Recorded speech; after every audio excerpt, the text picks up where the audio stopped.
Good morning students.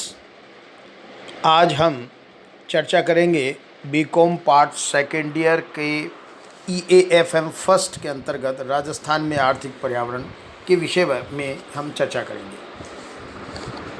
Rajasthan में आर्थिक पर्यावरण के अंतर्गत हम चर्चा करेंगे आज राजस्थान में गरीबी के कारणों के बारे में हम आपको बताएंगे कि राजस्थान में गरीबी क्यों है। इससे पहले हम चर्चा करेंगे कि निर्धनता गरीबी का या गरीबी की अवधारणा क्या है, कंसेप्ट क्या है पॉवर्टी का। तो देखिए, निर्धनता अथवा गरीबी वह सामाजिक स्थिति के है जिसमें समाज का एक वर्ग अपने जीवन की बुनियादी आवश्यकताओं से भी वंचित रहे और वह न्यूनतम जीवन स्तर से भी नीचे जीवन यापन करने के लिए मजबूर हो। गरीबी की पहचान किस आधार पर की जाए, कौन गरीब है, इन प्रश्नों के उत्तर के संबंध में अर्थशास्त्रियों में मतभेद है।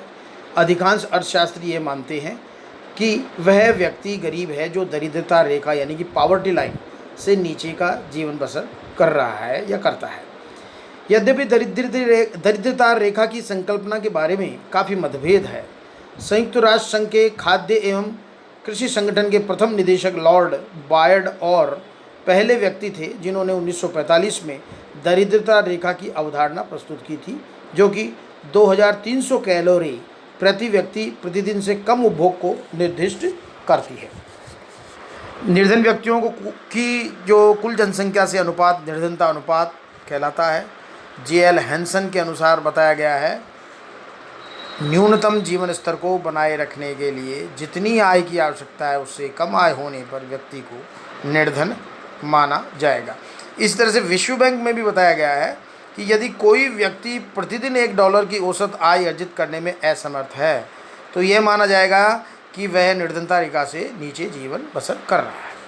तो इस प्रकार से गरीबी या निर्धनता के बारे में जो कंसेप्ट है वो अलग अलग है, अलग अलग विद्वानों का अलग अलग कंसेप्ट है, ठीक है। लेकिन कुल मिला के यही है कि न्यूनतम आवश्यकता यदि पूरी नहीं होती है तो वो व्यक्ति निर्धन या गरीब ही कहलाता है। आखिर राजस्थान की जब हम चर्चा करते हैं गरीबी की तो हमारे समक्ष ये प्रश्न आता है कि आखिर जो गरीबी है वो किस तरह की गरीबी है, यानी कि जो आपके गरीबी शब्द जो निम्नलिखित दो अर्थों में प्रयुक्त होता है हम देखते हैं। एक है आपके एब्सोल्यूट पॉवर्टी यानी कि निरपेक्ष गरीबी, दूसरा है सापेक्ष गरीबी यानी कि रिलेटिव पॉवर्टी। निरपेक्ष गरीबी एक व्यक्ति की निरपेक्ष गरीबी का अर्थ यह है कि उसकी आय या उपभोग व्यय इतना कम है कि वह न्यूनतम भरण पोषण स्तर से नीचे स्तर पर जीवन यापन कर रहा है। यानी दूसरे शब्दों में कह सकते हैं कि गरीबी से अर्थ मानव की जो आधारभूत आवश्यकताएं जैसे भोजन, कपड़ा, मकान, स्वास्थ्य, चिकित्सा सेवा आदि की पूर्ति हेतु पर्याप्त वस्तुएं व सेवाओं का अभाव है तो वह गरीबी के अंतर्गत ही आएगा। यानी कि निष्कर्ष रूप में कह सकते हैं कि गरीबी का अर्थ उस न्यूनतम आय से है जिसकी एक परिवार के लिए आधारभूत न्यूनतम आवश्यकताओं की पूर्ति हेतु आवश्यकता पड़ती है तथा जिसे वह परिवार जुटा पाने में असमर्थ होता है। इसी तरह से सापेक्ष गरीबी यानी रिलेटिव पॉवर्टी, सापेक्ष गरीबी से तात्पर्य आय की विषमताओं से है। जब दो देशों की प्रति व्यक्ति आय की तुलना करते हैं तो उनमें भारी अंतर पाया जाता है। इस अंतर के आधार पर हम कह सकते हैं कि एक देश दूसरे देश से गरीब है। यह गरीबी सापेक्षिक होती है। भारत में गरीबी के निरपेक्ष विचार को ही अपनाया गया है। यानी कि भारत में और ख़ासतौर से राजस्थान में भी हम देखेंगे तो गरीबी का अर्थ हम इसी आधार पर लेते हैं कि न्यूनतम आवश्यकताएं पूरी न होना ही गरीबी है या निर्धनता है। आखिर राजस्थान में गरीबी के प्रमुख कारण क्या है, निर्धनता को प्रभावित करने वाले तत्व क्या है, इसके बारे में हम चर्चा करेंगे। देखिए, नंबर 1 आप बिंदु ले सकते हैं कि ऐतिहासिक एवं भौगोलिक कारण। एकीकरण से पूर्व राज्य छोटी छोटी 19 रियासतों में बटा हुआ था। इस समय राज्य में कृषि उद्योग आदि का विकास नहीं हुआ था। इससे राज्य गरीबी व पिछड़ेपन से ग्रस्त रहा। राज्य की भौगोलिक स्थिति भी विकास की दृष्टि से अनुकूल नहीं है। राज्य का 60% क्षेत्रफल जो है मरुस्थलीय है, इसलिए यह सदैव अकाल व सूखे की चपेट में रहा है।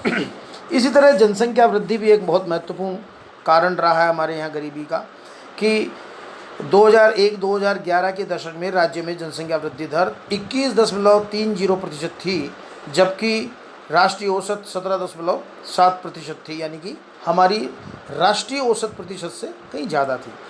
इसी तरह से 2011 की जनगणना के अनुसार राज्य की 75.1% जनसंख्या ग्रामीण है। राज्य में अनुसूचित जाति, अनुसूचित जनजाति व पिछड़ी जातियों का प्रतिशत भी अधिक है। इनमें सामान्य गरीबी पाई जाती है। इसी तरह से नंबर तीसरा बिंदु जो है वो स्पष्ट करता है भूमि सुधारों को लागू करने में ढील भी हमारे यहाँ गरीबी का प्रमुख कारण रहा है। यानी 2010-11 में 2 हेक्टेयर व इससे छोटे खेतों का अनुपात 55% रहा। इनके अंतर्गत कुल कृषि भूमि का 16% क्षेत्रफल रहा। इस प्रकार भूमि सुधारों को प्रभावी ढंग से लागू न करना भी एक बहुत महत्वपूर्ण कारण है। इस तरह से कृषि उत्पादन में भी अनिश्चितता बनी रहती है, यानी मानसून की अनिश्चितता रहती है, कृषि उत्पादन में उतार चढ़ाव आते रहते हैं, तो ये भी एक महत्वपूर्ण, चारे की भी समस्या हो जाती है, पानी की भी समस्या बनी रहती है, तो ये भी एक महत्वपूर्ण कारण हमारी गरीबी का रहा है। इस तरह से पिछड़ा आर्थिक सामाजिक ढांचा भी, यानी राज्य के निम्नतम आपके 20% परिवारों की आर्थिक स्थिति बहुत पिछड़ी हुई है, तो ये भी एक महत्वपूर्ण कारण है। साक्षरता का प्रतिशत बहुत कम है। इस प्रकार राज्य का पिछड़ा तबका गरीबी के कुछ अक्ष से जकड़ा हुआ है। इस तरह से खाद्यान्नों के मूल्यों में भी वृद्धि हमें देखने को मिलती है कि आवश्यक वस्तुओं के मूल्यों में निरंतर वृद्धि ने गरीबी को बढ़ाया है। दाल है, खाद्यान्न है, चीनी है, तेल आदि कीमतों में भारी वृद्धि हुई, जिससे श्रमिकों के जीवन स्तर में गिरावट आई। सामाजिक सेवाओं के अभाव हमें देखने को मिलता है, यानी कि शिक्षा, स्वास्थ्य, चिकित्सा, पेयजल आदि की पर्याप्त व्यवस्था नहीं है, और इसके कारण भी गरीबी की समस्या अधिक जटिल हो गई है। सामूहिक संपत्ति में कमी भी हमें देखने को मिली है, जैसे चारागाह, वन, नदी आदि से प्रति परिवार 530 से 830 वार्षिक आय हो जाती थी। अब इनका निजीकरण होने से सामान्य ग्रामीण की आय में कमी होने लगी है। औद्योगिक पिछड़ापन भी महत्वपूर्ण कारण है। राजस्थान अपने पड़ोसी राज्य पंजाब, हरियाणा, गुजरात, महाराष्ट्र आदि से औद्योगिक दृष्टि से पिछड़ा हुआ है। यहाँ कुछ चुने हुए उद्योग ही विकसित हो पाए हैं। औद्योगिक पिछड़ापन गरीबी का प्रमुख कारण है। तो इस प्रकार से राजस्थान में गरीबी के कारणों के बारे में आज हमने आपको बताया। धन्यवाद।